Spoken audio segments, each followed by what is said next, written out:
High, this is doctor Chandrakant. मी एक clinical nutritionist आणि डायटिशियन आहे.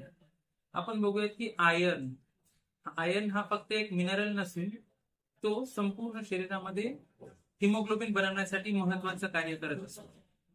ऑक्सिजन संपूर्ण शरीराला पोहोचविण्यासाठी हिमोग्लोबिनची गरज असते, कारण आयर्न आणि ऑक्सिजन हे एकत्र येऊन ऑक्सिहिमोग्लोबिन तयार करतात आणि त्याद्वारे संपूर्ण शरीराला ऑक्सिजन पुरविले जात असते.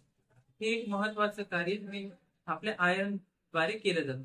त्यानंतर आपण बघूया की आयर्नची डेफिशियन्सी. जर शरीरामध्ये आयर्न कमी पडलं तर थकवा येणे, चक्कर येणे, केस गळणे, अंगाला शहारा येणे अशी काही मुख्य लक्षणे आपल्याला आयर्नच्या कमतरतेमध्ये दिसू लागतात. त्यानंतर आपण बघूया की सोर्सेस काय असतात आयर्नचे. हिरव्या पालेभाज्या जसे की पालक, मेथी, शेपू, त्याचबरोबर लाल रंगाची फळे, बीट, डाळी, पिवळी फळे, आंबा, खजूर यामध्ये मुख्यत्वे करून आयर्न मिळत असते. त्याचबरोबर नॉन व्हेजिटेरियन सोर्सेस मध्ये अंडा, मटण, मासे यामध्ये देखील आयर्न हे चांगल्या प्रमाणात असते. त्यानंतर नुसतं आयर्न घेऊन नाही चालत. आयर्नच्या ऍब्झॉर्प्शनसाठी व्हिटॅमिन सी ची आवश्यकता असते.